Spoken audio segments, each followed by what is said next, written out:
I fear no man, but that thing, it scares me. Hey everyone, you're watching the Decksmiths, and today we're going over a deck trying to win the game with Ketramose in Aetherdrift Standard using a white-black control shell designed to maximize his power and show those EDH gamers we 60 card enjoyers can build around a legendary creature just like the best of them. You may be wondering, why are we looking at a deck that is exactly 0 top tournament finishes on a channel that's supposed to be dedicated to analyzing decks that win the most? And the answer to that is simple. Aetherdrift just released, and understanding how new cards incorporate into the metagame is crucial in both how they supplement existing decks and how they enable new strategies that didn't exist prior. And with many players' tendency to just copy what other people are playing on the internet, or in other words net deck, new ideas can be slow to work themselves in. This isn't to say there's anything wrong with net decking, as 9 times out of 10, or honestly probably even more than that, picking an established deck that's already done well is going to win you way more games than anything you're able to brew up individually. However, when a set is fresh, there's a high potential for something very powerful to be overlooked, and finding a new archetype can give you a huge edge on an unsuspecting meta. This is even more true now, with Wizards' current design philosophy, where to make new cards engaging, rather than pushing them on pure power level like in times past, looking at you, Oko, they push them on complexity, where making the power that they can deliver be very high, but the way to utilize that strength is often pretty unclear at first glance. Just look at the most recent World Championship from a few months ago to see this, where Ritual Chamber was everywhere, a card that saw next to no play later in that format, and the developing Dimir midrange decks at the time were on 0 copies of Floodpit's Drowner. Then, it took months after that tournament for people to discover the power of using This Town Ain't Big Enough, Sheltering Pixie, and Fear of Isolation to bounce Hopeless Nightmare and Friends, despite no new cards for that shell being released in that time frame. With these thoughts in mind, we now look at Ketramose. As a 3-mana 4/4 menace lifelink indestructible creature with a built-in card draw ability on top, it's obviously very powerful, and it's already making an impact in Modern alongside cards like Solitude, Ephemerate, and Felia. However, it demands a high deck building cost, requiring you to exile 7 cards to utilize it as a creature, and a critical mass of cards that can exile from graveyards in the battlefield to get that card advantage from it. It's the perfect example of a highly powerful card that requires a highly complex solution to build around it. It almost sounds like the perfect commander. Wait, wrong video, wrong video! And while its lifelink can be nice to offset this, the life loss can often be very real as you attempt to stabilize against some of the format's more aggressive offerings. This deck as a whole is an attempt to solve the deck building challenge provided to us by Ketramose, and our attempt to do so has been with a control deck with a plethora of flexible, exile-based removal spells paired alongside card draw and threats that synergize with this package. This deck is similar to the Uro decks of old, with most of our cards interacting with our opponent's game plan and relying on Uro, or in this case Ketramose, to bury them in card advantage and close out the game. And if you're being compared with Uro, that's a pretty good place to be. With hundreds of matches testing this deck, I can say we absolutely cooked here, and it can hold its own against all the format mainstays in red aggro, black-based midrange, bounce, and domain. I wanted to make this video so that you could try the deck too and potentially improve on what I've made. So now that we've established our baseline, let's take a look at the actual cards that we're running. For this breakdown, we're going to start with the creatures, and to nobody's surprise, we are on 4 Ketramose. We already know the whole premise of this deck hinges on this guy, so all I'll say here is a couple somewhat unintuitive things you should keep in mind when playing him. If Ketramose gets exiled on your turn, whether it be by you or your opponent, you will draw a card and lose a life. This can be quite awkward for your opponents, since exile-based removal is one of the only ways to efficiently answer him, so they either have to wait until their own turn to use it, or they have to suck it up and give you a card. Secondly, the draw, or more importantly the life loss, is not optional, which can end up being quite awkward for you, or just end up killing you when you're at a low enough life total. Moving on and rounding out our very small creature base is 2 copies of Sheoldred. Sheoldred has been seeing less and less play overall in Standard due to how it matches up against Go for the Throat and This Town Ain't Big Enough. But it plays an absolutely critical role in giving this deck the ability to close out the game quickly, as well as stem the bleeding against aggression with our own card draw like Ketramose. We also have the tools to pave the way for and even protect her, so we can fairly consistently get her to stick, or if she does die, we can make it in a situation where it's not a huge deal. Now that we've gone over the 2 creatures we're running, we can move on to the spells, and starting up we got a heater and 4 deadly cover-up. The synergy between Cover Up and Ketramose was one of the reasons I wanted to make this deck in the first place. When you collect evidence, paying the cost will draw a card with Ketramose. The board wipe will kill everything except Ketramose because he's indestructible, and then exiling the card from your opponent's graveyard on the resolution of the cover-up will draw you a second card off the god, and all the cards you exiled through this whole process will almost certainly put Ketramose online to attack for 4 lifelink on a board that you just wiped. Don't be afraid to overcollect evidence to get Ketramose attacking, as while you have to exile at least 6 mana value worth of stuff in order to pay for the evidence cost, you can exile as many cards as you want beyond that, up to your entire graveyard. Cover Up is also a strong board wipe on its own, allowing you to completely remove many of the annoying threats seen play in Standard, like Enduring Curiosity, any of the Overlords, or a Mosswood Dread Knight from the game entirely. Doing this a couple times can leave your opponent with very few threats left in their deck. The 2 Duress might seem strange in the main, but as a control deck not using blue, having ways to interact with your opponent outside of the battlefield is very important, and the information is incredibly useful in knowing what to play around, and to pave the way for your Ketramoses and Sheoldred. Duress is also in a very good position in the metagame right now, with even the red aggro decks running a bunch of non-creature spells and the bounce decks being so synergy driven that a well-timed Duress can pick apart their bounce loops. Dreams of Steel and Oil fills a similar niche to Duress, but we're on a 2-2 split for the discard since running 4 Duress in the main deck leaves you vulnerable to creature-based strategies. Dreams can also be nice to pick off some annoying creatures like Overlords out of Domain before they can make an impact. We're on Dreams over the newer Intimidation tactics from Aether Drift due to its ability to exile artifacts or creatures from the graveyard, which can be cashed in for an extra card when Ketramose is in play. Try not to exile creatures and artifacts from your opponent's graveyard for this reason when you can avoid it. After our discard sweep, we move on to another heater in 4 Insatiable Avarice. Wait, are we sure this isn't a commander deck? Let me know if you'd be interested in seeing those. For real though, the reason we're on this is in a deck centered around Ketramose, we're not always going to draw him and the cards that work with him, like Cover Up, at the same time. Avarice fixes this consistency issue by allowing us to tutor up the Ketramose, or key interactive piece, on a card that can be just as good on rate by drawing 3 cards for 3 mana. It works great with Sheoldred too, where she turns the lose 3 into a gain 3, or you can finish off your opponent by dealing them 9 if you give them the card draw. How generous! We also have a lot of cheap interaction to keep our life total high, and minimize the effect of the life loss that comes with the card. We've talked a lot about this cheap interaction to keep us alive as we greedily draw cards, but let's take a look at it, shall we? Anoint with Affliction is the gold standard when it comes to cheap, flexible, exile-based removal, and sees plenty of play in decks that don't care nearly as much about exiling as we do. We're not on the full force since in matchups like Domain, the card is nearly unplayable, and drawing too many against Dimir can be quite awkward against their mainstay threats. With that being said, the card is good in the spots that we've seen many times before, like cleaning up the Heartfire hero. We're only on 1 cutdown, since we already have the discard to interact on turn 1, and Anoint is filling the spot as our cheap Stop the Aggro removal spell, paired with the card that we have yet to talk about. The 1 copy does go a long way to help as a tutor target with Avarice when we are pinched on mana though, as well as a way to fill out the curve early.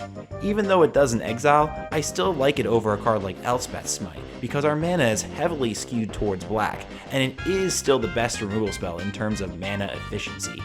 Another Outlaws Uncommon coming out of the woodwork after months of doing nothing. Glamour fills a ton of random roles in this deck. It can protect your Ketramose and Sheoldred from spot removal and Sunfalls alike, generally gets the thing you want with the kill mode, and you can fuse it to both exile your Ketramose and kill their threat to draw a card for a nice 2-for-1. Bonus points if you can do that in response to a removal spell. It even has a nice niche where, if you're being attacked by a big Heartfire hero, let's say, you can exile it, then return it at the end step for you then to untap and cast a board wipe. I've also had times where you cast this on your end step to exile a threat, which will keep it off the table until your opponent's next end step, which can be an okay stall, especially when you're drawing a card if you have a Ketramose in play. Is Soul Partition a good card? No. But like many cards in this deck, it fills a specific niche that makes the whole work better than the sum of its parts. This niche is similar to that of Getaway Glamours, except instead of thinking of it as a true removal spell, it's really more of a bounce spell. It can and should be used to slow your opponent's threats and protect your own. Remember, the additional 2 mana to cast spells only applies if it's your opponent's card, so if you exiled your own thing, you can play it for the same cost as you would from hand. It works great with Ketramose for obvious reasons, but it also synergizes with the next card we're about to talk about by letting us double dip on the effect. As we were saying, you can double dip on the Exile of Lockdown by soul partitioning then replaying it. Lockdown is pretty well positioned right now, as the aggro decks aren't really playing around it anymore, and it can sweep up all the random enchantments that Esper Bounce puts down. However, this can be a double-edged sword, since if they bounce the Lockdown with a This Town Ain't Big Enough, they can then re-trigger all the Hopeless Nightmares and the likes. But it can be hard for them to do that, since they would first need to play another thing to bounce after the Lockdown or pay 5 mana. And unless your hand is low on cards, you can just redeploy the Lockdown afterwards. The fact that we are on 4 Lockdowns is also why we're not on more cheap spot removal like Cut Down. As a one-of, the End is super high impact and plays really well with our cover-ups as a package to cranially extract all of our opponent's threats. On top of the obvious synergy with any exile-based removal spell in Ketramose, the cards you exile from the deck can quickly increase your card count in exile to get him online and attacking. And between the Ketramose and Insatiable Avarice, you can easily get yourself to 5 life or less to unlock the very strong 2-mana version of this card. We can also have a hard time against some of the stickier game enders from Dimir, like Kaido and Curiosity, and the End is one of the best answers in the format to these guys. And finally, to round out the spells, we have the glue that holds the whole deck together, Cease and Desist. It's hard to overstate how important this card is to the existence of the deck, as without it, many of our other cards wouldn't work nearly as well. It exiles cards for both parts of Ketramose, it single-handedly gives you enough evidence to cast a cover-up, it gives a little life as a buffer for our Sign Blood based card draw, which can be a true life gain spell alongside Sheoldred, and it shores up a massive weakness this deck has to artifacts and enchantments that most often comes into play against Domain. But it can also absolutely crush other decks like blue-white artifacts. Against Domain specifically, it's literally a one-sided farewell with cycling that you get to play 4 copies of. Again, the card isn't super glamorous on its own, but it elevates the power level of every card around it. Now that we've gone through the spells, we can properly talk about the lands used to support them. We're on 25 since the deck's mana curve is about average for a mid-rangey control deck, topping off at around 5. Out of those 25, we get to run 16 white-black duels, which is incredibly necessary when we're trying to cast triple black and double white spells. We also got lucky that the white-black Verge was printed to always tap for black and sometimes white rather than the other way around, given the deck's skew to black. The Surveil lands also help a ton with consistency as well, filling our graveyard with cards to exile for Ketramose. We went with the 4-2 split of basic lands since we want 2 planes in the mana to cast Lockdowns, and 22 of our 25 sources can still be used to cast the Avarice on turn 3. That's also partially why we opted for Mirix as our utility land, since it can get that 1 turn of black or white mana. The constant flow of mites is also really nice in a deck that's light on actual threats, and they can even enable a hidden mode on exiling any creature with our Anoint with Afflictions. The 1 Fountain Port fills a similar role to Mirix, but it's nice to have fish tokens that can block, and sometimes you can squeeze a card or 2 from it. Now onto the sideboard, we have 2 copies of Blot Out. As we mentioned before, the heavy hitters from Dimir can be tough for this deck, so having a relatively cheap removal spell that can stop either in their tracks helps a lot in the matchup where we definitely need it. While we skimped on Cut Down in the main deck, we have them ready to go in the sideboard for when we need to remove those pesky aggro creatures. Just be careful when sideboarding you don't bring in too much spot removal for you to only get ground out by questing druids and paw patch recruits. We may not have 4 duress in the main deck, but if you think we're going to put any duress in the main and not have the rest in the board, you're crazy. We need to be able to snipe the Up the Beanstalk or a key piece of interaction against Domain and break up those nightmare loops against Bounce. Play 4 duress in the 75 and be happy with it. I like the 2 exercise against decks where they have artifacts and enchantments that you want to remove, as outside the nuclear option with Desist, this deck can struggle with those. I've even seen Unholy Annex decks making a comeback, and I like exercise against them as a way to remove Annex or a large demon. Surprising Ghost Vacuum isn't in the main with Ketramose, right? I was surprised too. The problem is outside its synergy with Ketramose, it can often do nothing and get swept up by our own lockdowns. Therefore, we have it in the board as our graveyard hate of choice, as well as for matchups where the slow card draw effect that can generate creatures late is good, like green-black midrange. Harvester is another concession to blue-black midrange, but the card is pretty good against Esper Bounce and mono-red too. The fact that it can serve as a spot removal spell early is actually really nice in a deck that has less spot removal in favor of temporary lockdowns. Pest Control is the quintessential sideboard card. It does what we need it to against Esper Bounce by blowing up all their random enchantments, and against some flavors of aggro like Convoke, it can be really strong. But we're not on Moor due to the other more flexible options like Harvester against aggro that we're already on.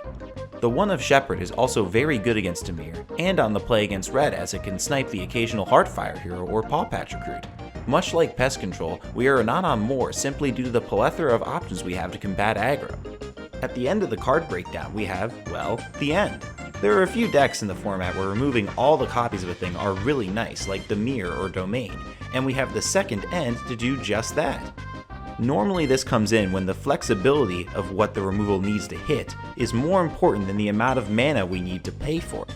I also played around with a copy of the Stonebrain for the extra help against Domain, as well as to combat the rising prominence of Monument to Endurance combo decks that I've been seeing, but right now I don't think it's necessary. The gameplay for this deck is quite varied, but generally we are trying to get Ketramose online and drawing cards while using our large amount of interaction to stop our opponents from forwarding their game plans. Our most common way of turning the corner is by casting a cover-up with Ketramose in play, but often games will tend to draw out. Many of your cards trade 1-for-1 with your opponents, while keeping us alive so that the slower card draw provided by Ketramose, Avarice, and even Fountain Port can slowly pull the game out of reach. Luckily, once you have things going, Ketramose does kill fairly quickly. Sheoldred is also here to make sure we don't durdle around too long and are capable of closing out the game in short order if needed. But our role in the game really does depend on the matchup. So let's get into our matchup analysis. We're going to be talking about some of the most common decks being played right now, but Standard is pretty diverse, so there's no way we can talk about them all. And be ready to expect the unexpected when you hop on Ladder. Against Red, getting Ketramose online as quickly as possible is important, as they really can't beat a 4/4 indestructible lifelink creature, but they aren't exactly giving you that much time to do this. Most often we can get there with cover up, but don't worry as much about extracting maximum value out of your board wipes. As long as you keep interacting with your opponent's threats, that will naturally put more cards in exile, which will get you closer and closer to the god. Sheoldred also does an excellent job turning the corner and closing out games if Ketramose is too slow. Overall, focus on keeping their board empty and your life total high. Life total management is of paramount importance against Esper. Between your own card draw and their hopeless nightmares, you often will get very low before turning the corner. You need to try your best to minimize chip shots from Storm Chaser tokens, Pixies, and Fear of Isolations. Obviously this is easier said than done, but Lockdown is very good at stemming the bleeding, but as we talked about before, you need to be careful with them bouncing it with this town ain't big enough. Try to use your duresses to prevent them from doing this. If you keep your head above water, Ketramose is good at turning the corner, as they often don't run more than one copy of Momentum Breaker to fully answer it. Your plan against Domain is to use cards like Cover Up in the end to strip their deck of all of its threats, and then find a way to win afterwards. You can normally strand them with a bunch of useless board wipes and spot removal as you make Mirrex tokens each turn. Cease and Desist does a ton of work as a way to clear out all their enchantments, as their best plan is to try and build up a board and kill you with one shot with Zur. Up the Beanstalk is their main way to pull ahead, so try everything you can to keep them off of it. If I duressed it in the early game, I'll normally go for that as one of the first cards to exile with a cover up later. Traditional Dimir midrange is one of our toughest matchups due to its diverse suite of threats they force us to answer, and Flood Pitch Drowner is a very good card at keeping us off Ketramose. Kaido especially can be a pain in the butt if they get it going. This is why we have so many sideboard cards to help us here. As long as we can keep them off their heavy hitters, our board wipes can normally clean up the rest of the small creatures. Unlike Dimir, we're actually very well positioned against Golgari midrange, as they only have a few good answers to Ketramose, and we have plenty of ways to protect it from even those. 4 cover-up goes a long way in keeping their threats contained. I've been seeing an increase in Ritual Chamber in Golgari though, which can be pretty effective against us, especially game 1, where we have very few clean answers to a resolved Ritual Chamber. I normally bring in all my Duresses post-board, despite them being a creature deck, because most of the cards we care about are actually non-creature. And that's it! I hope you enjoyed this deep dive on a relatively unexplored deck, and let me know in the comments if you'd like to see more content like this, or some gameplay of the deck in action. And as always, if you enjoyed the video, go ahead and drop a like. And if you want to see more content like this, subscribe to the channel. Thanks for watching! Oh, no, no, no, no.